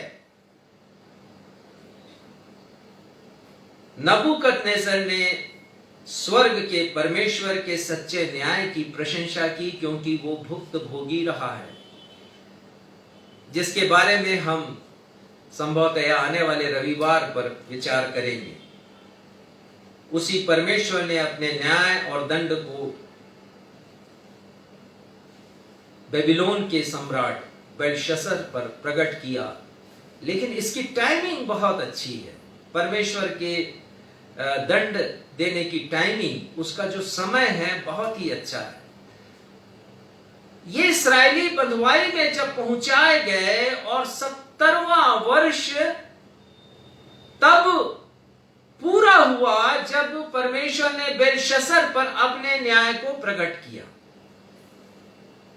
बड़ा अद्भुत है ये, और इसलिए परमेश्वर का वचन अद्भुत है और सत्य है। परमेश्वर की प्रतिज्ञाएं विश्वास योग्य है, विश्वसनीय है। ये 70वां वर्ष बहुत महत्वपूर्ण है। जैसा मैंने कहा, दो बातें मैं आपको बताऊंगा। पहली बात, परमेश्वर पिता का न्याय और दंड बेबीलोन साम्राज्य के ऊपर उनकी प्रतिज्ञा को प्रमाणित करता है। परमेश्वर की प्रतिज्ञा, परमेश्वर ने क्या प्रतिज्ञा की, आने वाले रविवार को हम इसको विस्तार से देखेंगे। दूसरी बात, परमेश्वर पिता का न्याय और दंड इस्राएलियों के छुटकारे और उनकी स्वतंत्रता के आगमन को प्रकट करता है। ये घटना जिसका वर्णन अभी हमने कुछ देर पहले पढ़ा, दानियल की किताब 5वां अध्याय पद 1 से 9, आज से 2500 वर्ष पूर्व घटित हुई। यह सत्य घटना जिसका उल्लेख बाइबल में है, बेबीलोन साम्राज्य की राजधानी बेबीलोन में ही घटित हुई। बाइबल में इस शहर का नाम बाबुल भी आया है। पुरानी बाइबल में तो हर जगह बाबुल आया है, पर नई बाइबल में ये बेबीलोन के नाम से इसका वर्णन आया है। यदि हम उत्पत्ति के 11वें अध्याय को छोड़ दे तो बाबुल हिब्रू भाषा का शब्द है जिसका मतलब होता है गड़बड़ी। जब नूह के वंशजों ने यह ठाना कि वे पृथ्वी में दूर दूर तक नहीं फैलेंगे, वो ये सोचते थे कि उनकी पहचान खत्म हो जाएगी और ये पृथ्वी तो बहुत बड़ी है, कहां जाएं, कहीं गुम ना हो जाएं, मर ना जाएं। तो उन्होंने ये निश्चय किया, ये ठाना कि हम एक बड़ी मीनार बनाएंगे, गगनचुंबी मीनार, आकाश को स्पर्श करती हुई, बादलों से टकराती हुई मीनार,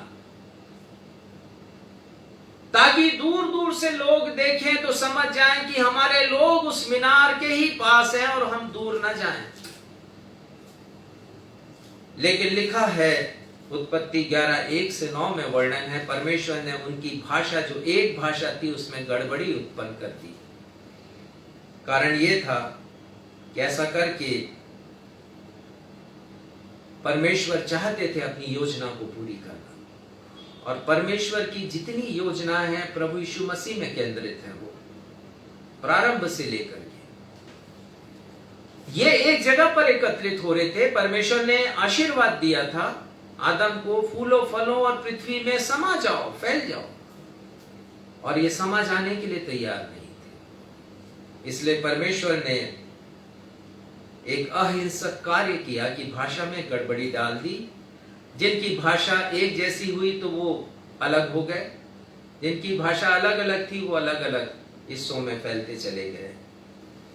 ये बाबुल वही शहर है जहां के सम्राट नबूकदनेस्सर ने प्रभु यीशु मसीह के जन्म के 600 वर्ष पूर्व यरूशलेम पर आक्रमण किया, यरूशलेम को फतह किया उन्होंने, और यरूशलेम में रहने वाले और यहूदा देश में रहने वाले हजारों जवानों को बंदी बना करके ये अपने देश में लेकर के आ गए, जिन्हें वॉर रिफ्यूजी कहा जाता है, युद्ध बंदी कहा जाता है, ताकि इन नौजवानों से वो अपने देश में निर्माण का कार्य कर सके, अपने महल को बनवाए, सड़कें बनवाए, नहरें बनवाए, बेगारी में इनसे काम करा सके। और इन हजारों यहूदियों में जो बंदी बनाकर ले जाए गए थे, उनमें हम कुछ नामों को बहुत अच्छी तरह जानते हैं। उनमें से तो एक नाम दानियल का ही है, जिसका नाम बेलशस्सर रखा गया, बेलतशस्सर। और साथ ही साथ 3 उसके और भी साथी हैं, शद्रक, मेशक, अबेदनगो हैं। फिर एजरा है, जिसने मंदिर का निर्माण किया, पुनर्निर्माण किया, रिस्टोरेशन किया। और नेहमिया है, जिसने यरूशलेम के फाटकों का और उस किले का उसने पुनर्निर्माण किया। ये सारे लोग उस समय बंदी बना करके ले जाए गए थे। सम्राट नबूकदनेस्सर की मृत्यु हुई 66 वर्ष में, और उनकी मृत्यु के उपरांत उनका पुत्र नबोनीदुस, 66 वर्ष मतलब जब यहूदी बंधुआई में वहां पर लाए गए, तब उनका पुत्र नबोनीदुस राजगद्दी पर आसीन हुआ। बाद में सम्राट नबोनीदुस ने बेलशस्सर को राजगद्दी सौंपी। सम्राट नबूकदनेस्सर बेलशस्सर के दादा थे, लेकिन कसदी भाषा में दादा के लिए कोई दूसरा शब्द था नहीं। दादा को भी पिता कहकर संबोधित किया जाता था, तो इसलिए बार बार उल्लेख आया है कि उसके पिता नबूकदनेस्सर ने। लेकिन आप समझिए इसे कि आप गलती नहीं कीजिएगा, ये उसके दादा ही थे। जिस घटना का वर्णन दानियल नबी ने अपनी किताब के 5वें अध्याय में किया है, वो अचंभित करने वाली घटना है। अपने आप में वो पहली और अंतिम घटना है। ऐसा विवरण हमको और कहीं पढ़ने के लिए नहीं मिलता है। और जब इस विवरण को पढ़ते हैं तो शरीर में कपकपी सी, सिहरन सी दौड़ जाती है। मैं अपना अनुभव बता रहा हूं, शायद आप भी ऐसा अनुभव करते होंगे। आइए देखते हैं कि परमेश्वर पिता ने बेबीलोन साम्राज्य पर अपने न्याय और दंड को कैसे प्रकट किया। कैसे वह रात बेलशस्सर के लिए आखिरी रात बन गई, न सिर्फ उसके लिए परंतु पूरे उसके साम्राज्य के लिए वो कयामत की रात थी। पर इसके पहले कि हम उस अंतिम रात का विवरण देखें, मैं एक तस्वीर खींचना चाहता हूं बेबीलोन शहर की आपकी आंखों के सामने, ताकि एक तस्वीर बने आपकी आंखों के द्वारा आपके मन में कि वो शहर कैसा था, ताकि इस विषय को हम और अच्छी तरह समझ सके। सन 1899 से लेकर सन 1917 तक जर्मनी के विख्यात पुरातत्ववेत्ता, जिसे अंग्रेजी में आर्कियोलॉजिस्ट कहते हैं, नदी के तट पर उन्होंने खुदाई करवाई। उन्होंने जमीन के नीचे दफन बेबीलोन शहर की खोज की। बड़ा अद्भुत ये खोज थी कि एक पूरा का पूरा शहर जमींदोज हो चुका था, जमीन की सतह के नीचे दफन हो चुका था। उन्होंने एक्सकेवेट किया, खुदाई करवाया और उस शहर को निकाला। जब उन्होंने खुदाई की तो लोगों ने बाइबिल के पृष्ठों को पलटा और बाइबिल की बहुत सी बातों को प्रमाणिक और सत्य पाया लोगों ने, जिसे मैं आपको बताना चाहता हूं। रॉबर्ट कोलबी जो पुरातत्ववेत्ता थे, उन्होंने नगर को जमीन की सतह के नीचे खोज निकाला, जिसका विवरण बाइबिल में एक नहीं अनेक बार आया है बेबीलोन शहर को के बारे में। दूसरी बात कि उन्होंने बाबुल की मीनार के अवशेषों को भी ढूंढ निकाला, जिसका वर्णन उत्पत्ति के 11वें अध्याय में हम पढ़ते हैं कि जब नूह के वंशजों ने, जैसा मैंने बताया, एक गगनचुंबी मीनार बनाने का संकल्प उन्होंने किया, उसके खंडहर को भी उन्होंने निकाला, अवशेषों को। उन्होंने प्राचीनतम विश्व के 7 आश्चर्यों, अजूबों में से एक हैंगिंग गार्डन अर्थात झूलता हुआ बगीचा और विशाल इश्तार दरवाजे को भी ढूंढकर निकाला। यह हैंगिंग गार्डन सम्राट नबूकदनेस्सर ने अपनी पटरानी, अपनी महारानी को प्रसन्न करने के लिए, खुश करने के लिए बनाया था। ये कितनी अच्छी बात है कि राजा ने अपनी पत्नी के लिए उस हैंगिंग गार्डन को बनाया। और आप मत सोचिए कि जैसे झूला झूलता है वैसे ये भी झूलता है, ऐसा नहीं है। दरअसल उन्होंने कई स्टेप में एक बहुत ऊंचे भवन का निर्माण किया, और जैसे जैसे वो भवन जमीनी सतह से ऊपर जाता गया, अपने आकार में वो छोटा होता गया, और वहां पर बगीचे उसने लगाए। और बहुत ऊंचाई पर होने के कारण वो आभास होता है कि हम झूल रहे हैं, इसलिए हैंगिंग गार्डन उसे कहते हैं। और इश्तार दरवाजा, जो पीतल का बहुत मजबूत दरवाजा था, उसे उन्होंने बनाया, और उसके चारों तरफ कलाकृतियां थीं। उस बड़े दरवाजे के आसपास सुंदर कलाकृतियां भी बनी हुई थी, ये भी उसने खोजा है। और उसने ये भी बताया कि फरात नदी का, या यूफ्रेटिस नदी कहते हैं, फरात नदी, उसका जल उस किले के चारों ओर से बहा करता था। अर्थात वो बड़ा मजबूत और अभेद किला था। दीवारें उसकी बहुत ऊंची थीं, और उसके किले की दीवार की ऊंची सतह 36 फीट चौड़ी थी। अर्थात वहां से 2 या 3 रथ आसानी से एक साथ गुजर सकते थे। इतनी मजबूत दीवार, इतना अभेद वो शहर था, जिसका निर्माण सम्राट नबूकदनेस्सर ने किया था। रॉबर्ट कोलबी ने उस मजबूत किले के मध्य भाग में एक विशाल और मजबूत महल को भी ढूंढ निकाला, जिसके पास एक भव्य विशाल मंदिर था, जिसका वर्णन अभी हमने पढ़ लिया दानियल के 9वें अध्याय में। महल की दीवारें 7 फीट चौड़ी पाई गई, अर्थात ये बहुत मजबूत किला था, महल था। अभी कुछ समय पहले फिर से खुदाई की गई, और ये पता किया गया कि महल के करीब एक विशाल सभागार, एक बहुत बड़ा हॉल, जो 60 फीट लंबा और 120 फीट चौड़ा था, उसकी खंडहरों की खोज की गई। और अनुमान लगाया जाता है कि 1000 जो अधिपति बैठे थे, और सम्राट का सिंहासन था, और आसपास उसकी रानियां थीं, उनके लिए ये काफी उपयुक्त था ये बड़ा हॉल। और उस हॉल के दीवारों पर सुंदर रंगीन कलाकृतियां पाई गई, जो उस हॉल को भव्यता प्रदान करती होंगी, ऐसा अनुमान है। बाबुल के सम्राट के उस भव्य महल के विशाल सभागार में एक संध्या के समय सम्राट बेलशस्सर अपने साम्राज्य के 1000 अधिपतियों, अर्थात प्रधानों या गवर्नर्स के साथ बैठकर जो कर रहा था, उसका विवरण दानियल नबी बहुत अच्छी तरह अपनी किताब के 5वें अध्याय के पद 1 से लेकर 9 तक में करते हैं, और उसके आगे भी उसका विवरण वो देते हैं। हम निकाल लें दानियल 5वां अध्याय, और उसके पहले पद से आगे हम देखेंगे, कुछ बातों को पढ़ेंगे और जानेंगे। पढ़िएगा पहला पद। बेलशस्सर नामक राजा ने अपने 1000 प्रधानों के लिए बड़ा भोज किया, और उन 1000 लोगों के सामने दाख मधु पिया। हाँ, उसने बड़ा भोज किया है अपने 1000 गवर्नर्स के लिए।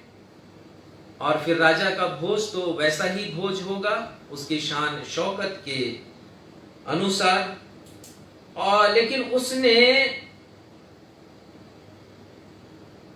अपने उन लोगों के लिए एक बार भी बनाया था, मदिरा लय भी बनाया था, और सभी सभासदों को वहां पर शराब पिलाई जा रही थी, और स्वयं राजा भी पी रहा था। यहां तक यदि हम कह सकें कि राजा का कल्चर था, तो हम समझ सकेंगे कि ठीक है, उसका कल्चर था, वो पी रहा था, बड़ा भोज था, वो खाने की व्यवस्था भी वहां पर थी।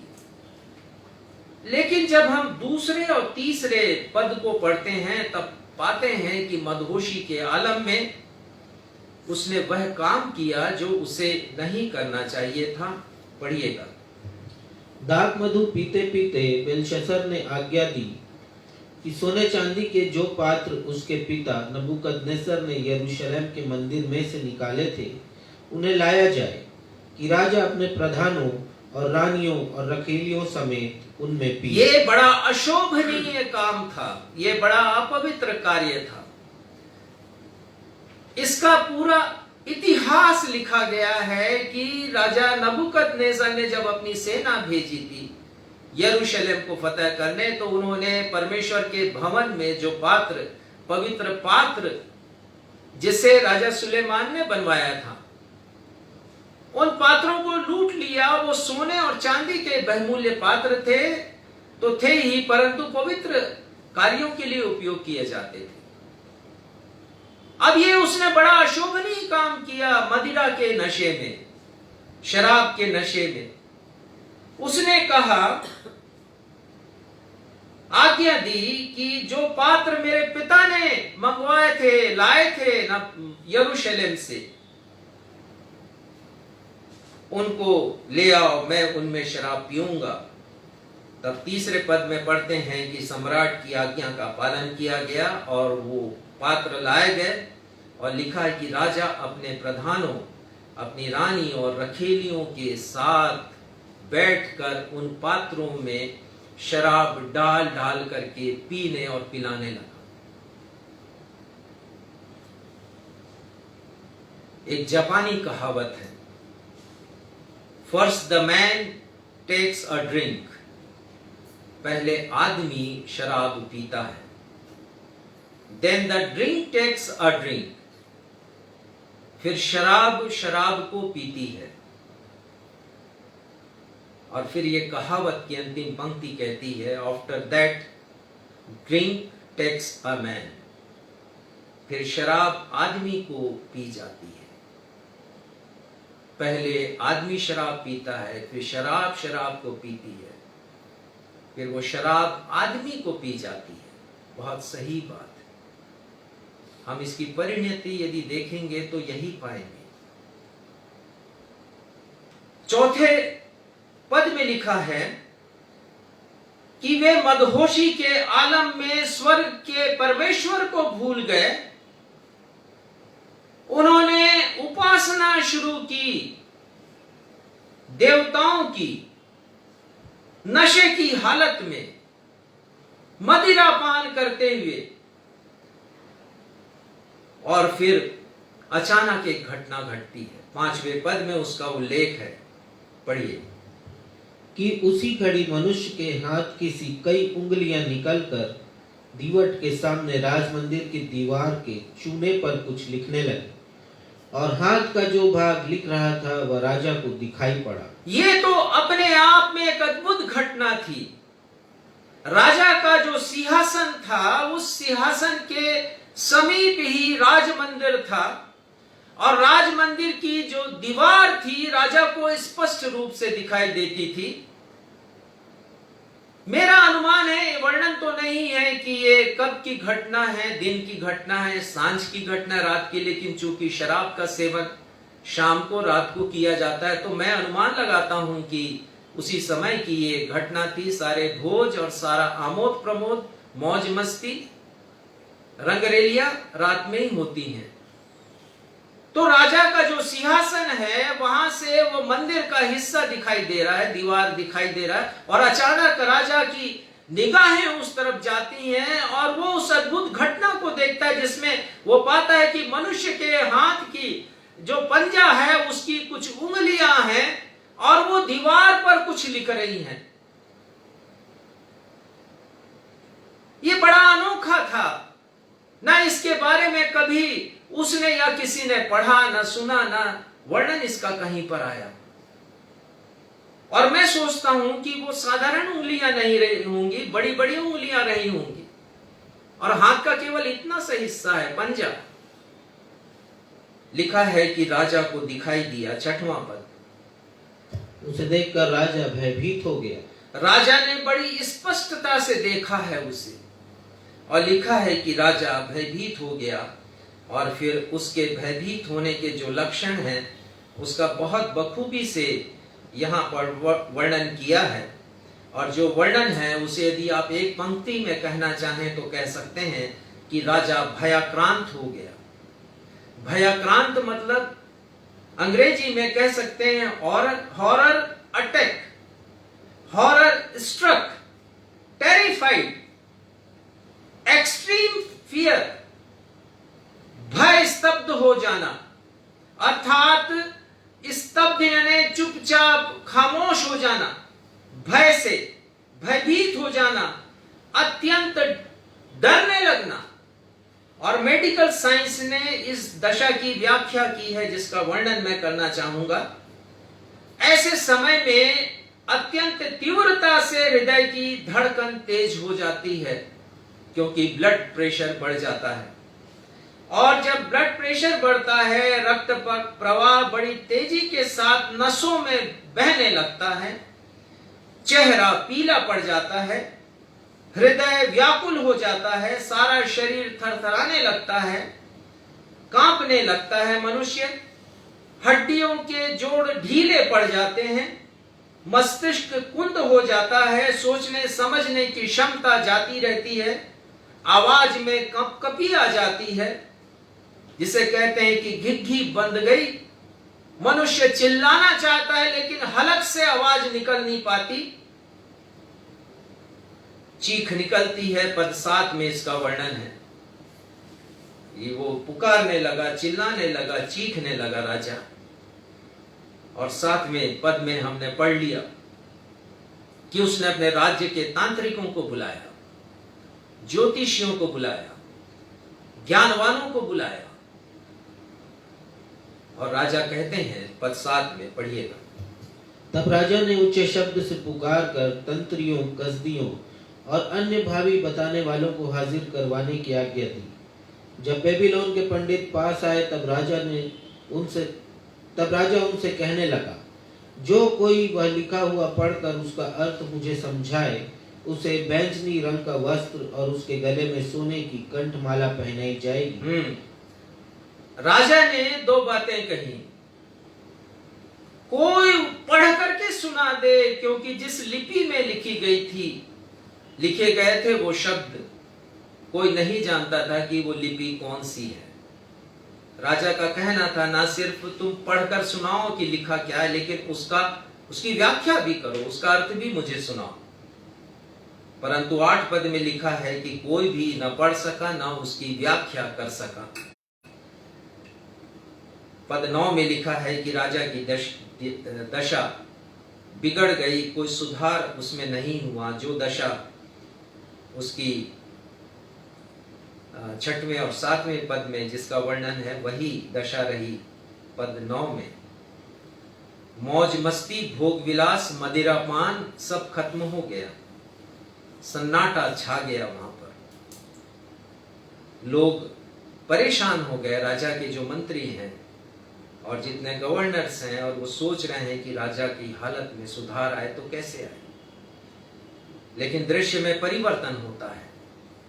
जब हम 10वां, 11वां और 12वां पद पढ़ते हैं तो पाते हैं कि उस सन्नाटे को तोड़ती है महारानी, जो उसकी माता है, राजा बेलशस्सर की। यद्यपि वर्णन नहीं है लेकिन एक अनुमान है, और वो कहती है कि तेरे राज्य में दानियल नाम एक पुरुष है। क्षमा करेंगे, वो राजा नबूकदनेस्सर की पत्नी हो सकती हैं, पटरानी हो सकती हैं। और वो कहती हैं कि तेरे राज्य में दानियल नाम एक पुरुष है। पद 10 में उसका नाम राजा नबूकदनेस्सर ने बेलतशस्सर रखा था। अब दानियल नाम का जो अर्थ है, हिब्रू भाषा का शब्द है, इसका अर्थ होता है परमेश्वर मेरा न्यायी है। और बेलतशस्सर का अर्थ, ये कसदी भाषा में लिखा, इसका अर्थ होता है बेल अर्थात देवता, बेल देवता प्रोटेक्ट द किंग, बेल देवता राजा की रक्षा करे। लेकिन जो हिब्रू भाषा में उसका अर्थ है कितना अच्छा है कि परमेश्वर मेरा न्यायी है और परमेश्वर ने अपने न्याय को प्रकट किया। महारानी दानियल के 7 गुणों का वर्णन करती है।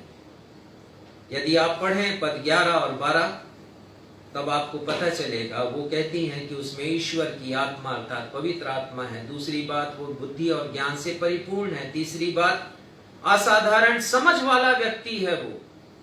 चौथी बात, स्वप्नों के अर्थ की व्याख्या कर सकता है।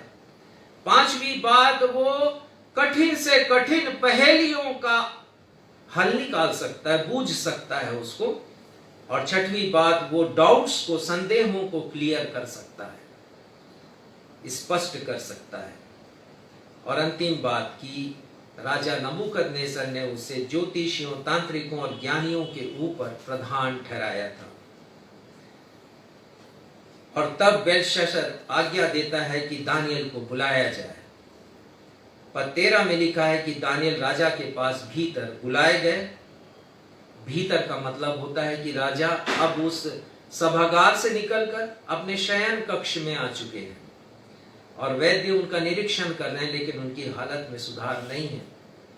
वहां पर दानियल नबी पहुंचते हैं। वहां पर यदि आप पढ़ें पद 13 से 23 तक, जिसे मैं होमवर्क के रूप में आपको देने वाला हूं, राजा और दानियल का वार्तालाप है। दानियल नबी जब बातचीत करते हैं राजा से तो वो 4 बातों को कहते हैं या 4 कार्यों को करते हैं। यदि हम पूरे अंत तक देखें तो 13वें पद के आगे पहली बात, उस लिखावट को पढ़कर सुनाते हैं कि लिखा है तो लिखा क्या है। दूसरी बात, उस लिखावट के का अर्थ भी बताते हैं, अर्थात उसकी व्याख्या करते हैं उन शब्दों की। और तीसरी बात, वो राजा के 5 पापों के बारे में बतलाते हैं। और ये परमेश्वर के वचन की विशेषता है, जैसा मैंने आपको बताया। ये चाटुकारिता से परिपूर्ण नहीं है ये परमेश्वर का वचन। अन्यथा जितने भी जो दूसरे लोग हैं वो यही काम करते थे कि राजा का वो कि हमेशा प्रशंसा किया करते थे, स्तुति गान किया करते थे, चाटुकार होते थे। वे एक्सागरेट करते थे, बखान करते थे राजा की महिमा का। मनुष्य चाहे कोई भी हो, परमेश्वर का वचन उसे छोड़ता नहीं है यदि उसने पाप किए हैं तो। राजा की गलती बताना राजा के मुख पर एक बहुत बड़ा जोखिम भरा काम है, क्योंकि राजा यदि नाराज हो तो वो उसका सर भी कलम करवा सकता है। लेकिन यहां दानियल नबी है जिसके जीवन में परमेश्वर का काम है, जो परमेश्वर, जिसके हृदय में परमेश्वर की आत्मा है, वो कैसे चुप रहेगा। उसने 5 राजा के गुनाहों का वर्णन किया, राजा के मुंह पर, वहां जितने लोग थे सबके सामने। और चौथा काम वो करता है, परमेश्वर के न्याय और दंड की घोषणा करता है। लेकिन आज हम इन सारी बातों को देखेंगे नहीं, ये हमारे अध्ययन का प्रथम भाग है। राजा बेलशस्सर के 5 पापों का वर्णन हम पढ़ेंगे, देखेंगे, समझेंगे आने वाले सप्ताह, और परमेश्वर के न्याय और दंड की घोषणा भी।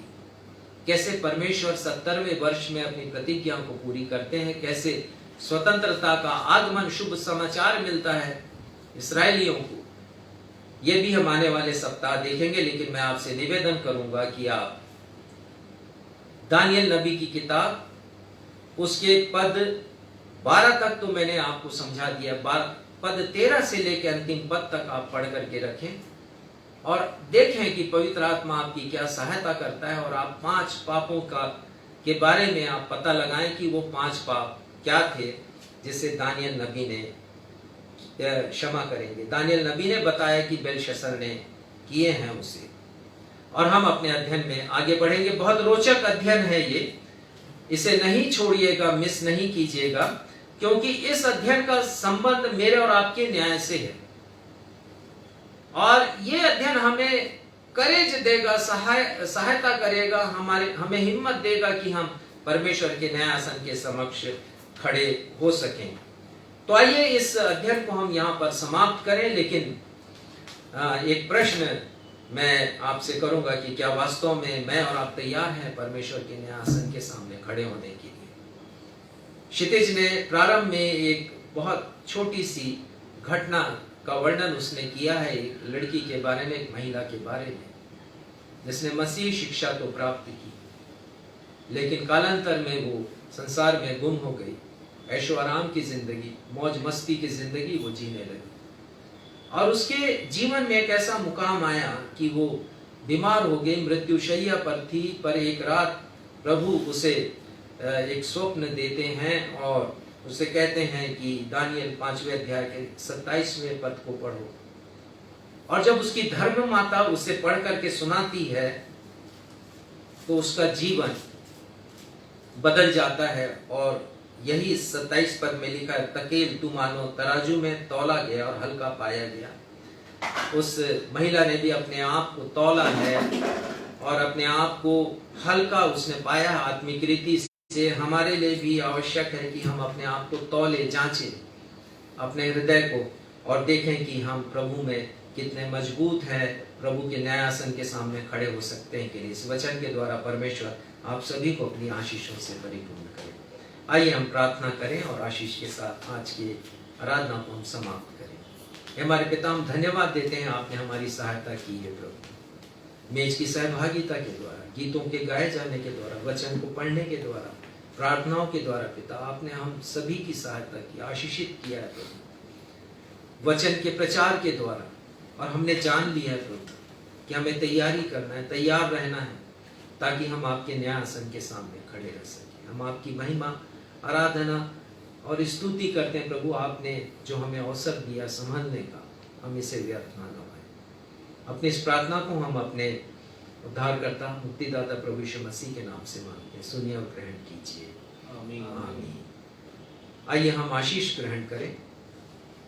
अब हमारे द्वैत पिता परमेश्वर का प्रेम, हमारे उद्धारकर्ता प्रभु यीशु मसीह का अनुग्रह और शांतिदायक पवित्र आत्मा की सहभागिता में से हर एक के साथ, आपसे लेकर के हमारे न्यायकर्ता प्रभु यीशु मसीह के बादलों पर आने तक हमेशा हमेशा होती रहे। आमीन। जय मसीह। जय।